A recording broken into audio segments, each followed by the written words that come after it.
Welcome back to Dynamics. Okay, so the big issue going on right now, or the big story, is the Tucker Carlson interview of Putin. This is going to be a short video as well. I don't have a lot to say about it. I think that Tucker Carlson had the right to do it. Whether or not he should have is a whole nother question. If you thought it was a success is a whole nother question. If you thought it was just a bunch of Russian propaganda, I could definitely see that. It is good to get their perspective, even though you know that it's not like 100% like the honest truth, but it is what they believe and what they want to present to the world when a person like that gives an interview. So, as far as all of that, Tucker Carlson had the right to do it. That's how I feel about that. People calling him a traitor, that's ridiculous. People saying he shouldn't be let back in the country, ridiculous. Saying he's a puppet for Putin, almost ridiculous, but okay, I get it. When you watch the interview, there wasn't a lot of pushback, but there was some, and I give him credit for that. He was kind of pushing the issue a little bit, especially about the releasing of the reporter, and he could have got himself in some trouble, and he kind of pushed it. So I do appreciate that. But yeah, overall, it was kind of, the historical lesson was hilarious. Putin giving a diatribe about Russian history for the last 1,000 years was interesting.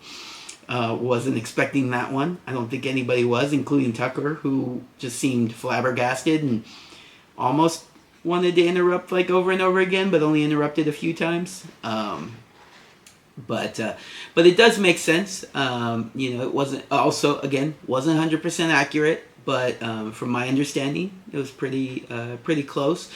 And yeah, he's just trying to give his perspective of why that portion of Ukraine, not all of Ukraine, by the way, but why that portion of Ukraine he believes belongs to Russia. Whether you agree with that, what I think, though, is that we could, and I think that he is open to negotiating, and I think we should be negotiating.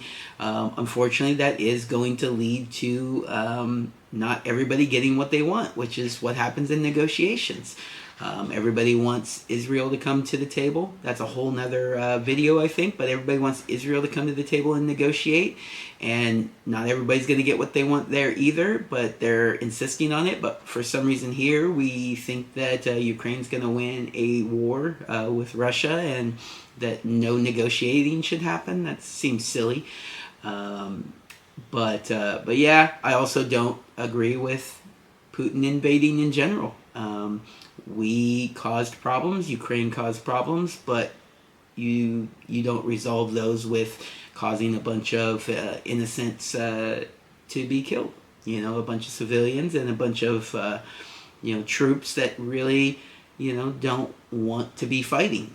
Honestly, on both sides. Ukraine has pulled in a bunch of people into its army, forced a bunch of people into defending the country.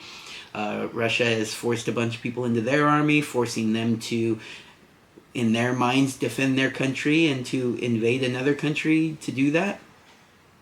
Yeah, it's a sad thing.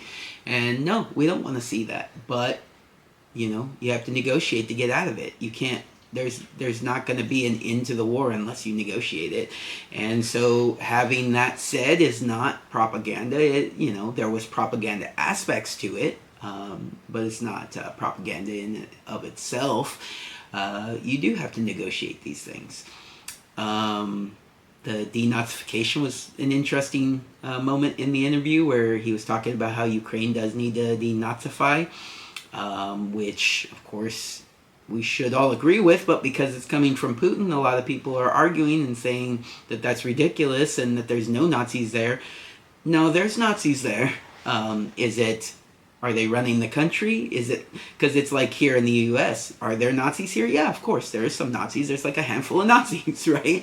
They suck. We don't like them. Boo Nazis. But are they running the country? Are they running the Republican Party? No, of course not. Are they the right in the U.S.? No, No, it's a European version of right versus left, not an American version of right versus left, first of all. Second, there's hardly any of them. There's hardly any white supremacists. There's hardly any KKK. There should be none, but there are. But to think like that everybody's a Nazi just because you disagree with them is ridiculous. But in this case, there are actual Nazis in Ukraine, and Russia thinks that they should be doing more to prevent the spread and to prevent them from doing what they want to do. Does Russia really, should they have a say in how Ukraine handles that problem? No, not really. But, also at the same time, if they start attacking Russia, it's kind of on Ukraine. Ukraine needs to be handling that problem. So I get what he's saying.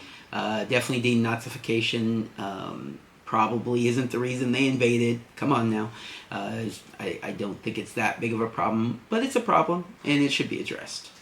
All right. Well, let's see. What else came out of that interview? It was really long. It was 2 hours. I was actually surprised with that too. That he was able to have that interview for 2 hours, that both of them were able to go for 2 hours.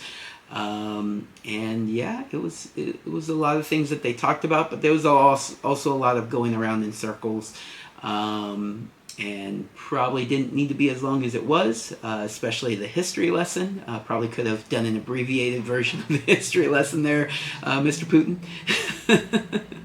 But, I like history. Hey, So it was an interesting interview. Again, Tucker Carlson had the right to do it. He's not a traitor. Should he have done it? Maybe not. But it was interesting, and so he wanted to do it, and it was good to get that perspective. As long as you keep in mind that there was a lot of lies in there. There were. All politicians lie, though. Our politicians lie. Biden lies. Trump lies. Every politician in Congress lies to a certain degree, some more than others. And, so the ones that I believe lie less. That's just, you probably believe the same thing, regardless of what political persuasion you are. A lot of people probably believe that Putin lies less if they support Putin. I mean, I don't know what his actual support is in the country. I know that they like to claim, the left likes to claim that people support Putin here in the United States, that a bunch of people support Putin. I don't believe that's the case. It's not supporting Putin just because you don't want to throw a bunch of money at Ukraine doesn't mean you support Putin. I don't want to throw a bunch of money at Ukraine. I don't support Putin. So, come on. It's one of those things here in the United States. I don't know how many people actually support Putin. It's just more like an attack. It's like saying you're a Nazi. Well, I'm not a Nazi, but you're going to call me that. I don't support Putin, but you're going to say I do. Right? That sort of thing. And in Russia, I don't know what his support is. I mean, obviously he's, hasn't been assassinated yet, but, he has a lot of things preventing that from happening. But on that note, he did look healthier than I was expecting him to. I had heard things that his health wasn't so great. So, maybe he's getting better, or maybe those were overblown, or maybe he made sure he looked pretty good for the interview. But he was able to handle it for 2 hours. Biden couldn't do that. It's just that simple.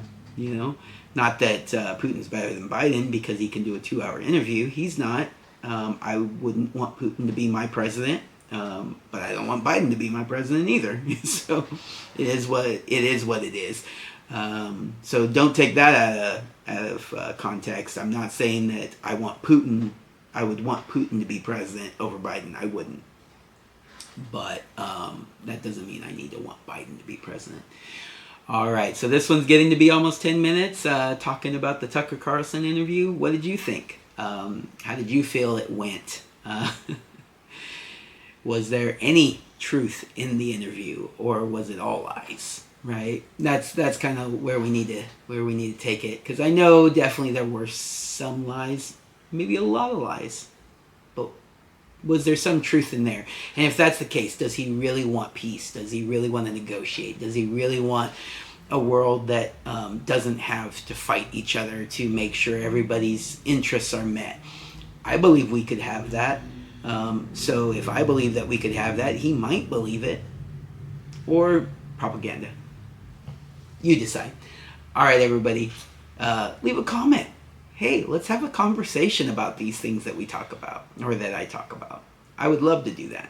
All right, everybody. Take care. Have a good day.